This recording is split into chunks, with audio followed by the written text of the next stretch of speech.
नमस्कार, आप देख रहे हैं जौनपुर टुडे और मैं हूं शुभम अग्रहरी। साथियों, जैसा आप सभी को पता है कि लोकसभा चुनाव बीत चुका है, लेकिन लोकसभा चुनाव की गर्माहट अभी तक खत्म नहीं हुई है। जी हाँ, आपको बता दें कि इस लोकसभा चुनाव में सबसे ज़्यादा झटका या सबसे ज़्यादा घाटा अगर किसी को लगा है तो वह लगा है भारतीय जनता पार्टी को। वो चाहे उत्तर प्रदेश का लिया जाए, चाहे पश्चिम बंगाल का लिया जाए, चाहे हरियाणा का लिया जाए, तमाम बड़े राज्यों में उन्हें सबसे ज़्यादा घाटा लगा है, सबसे बड़ा झटका लगा है।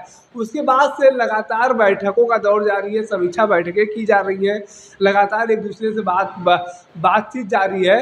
और अब आपको बता दें कि अभी हाल ही के दिनों में पश्चिम बंगाल में प्रदेश कार्यकारिणी का बैठक था। उस कार्यकारिणी की बैठक में भाजपा नेता शुभेंदु अधिकारी द्वारा एक बयान दिया गया। उस बयान के बाद से राजनीतिक माहौल और भी गर्म हो गया। जी हाँ, आपको बता दें कि पश्चिम बंगाल में प्रदेश कार्यकारिणी का बैठक था।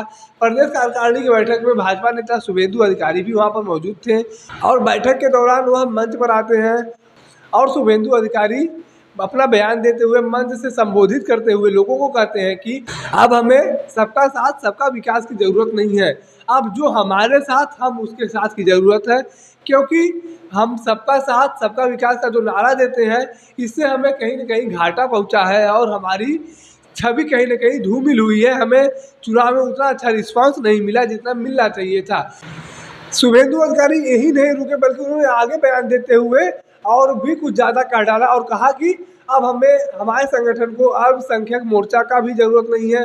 जो लोग हमारे लिए वोट नहीं मांग सकते, जो लोग हमारे फेवर में वोट करवा नहीं सकते, ऐसे लोगों का रहना पार्टी के लिए कहीं ना कहीं फायदेमंद नहीं है, घाटे का सौदा है। तो इसलिए हमें अब अल्पसंख्यक मोर्चा का भी ज़रूरत नहीं है। अब आपको बता दें कि सबका साथ सबका विकास, जब पहली बार प्रधानमंत्री नरेंद्र मोदी जी प्रधानमंत्री बने थे तो उन्होंने एक नारा दिया था चुनाव जीतने के बाद कि सबका साथ सबका विकास।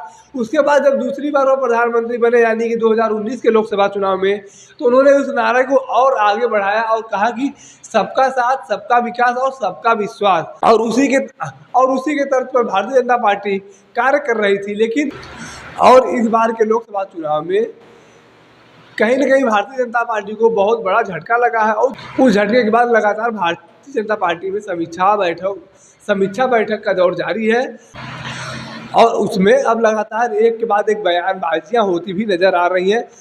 अब जब शुभेंदु अधिकारी जैसे बड़े नेता पश्चिम बंगाल के वह यह कर रहे हैं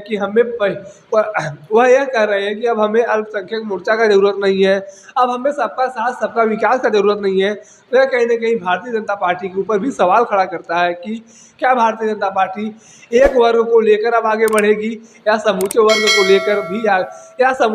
को लेकर आगे बढ़ेगी। बाकी इस बयान के बाद आपकी अपनी क्या राय है, कमेंट करके ज़रूर बताएं।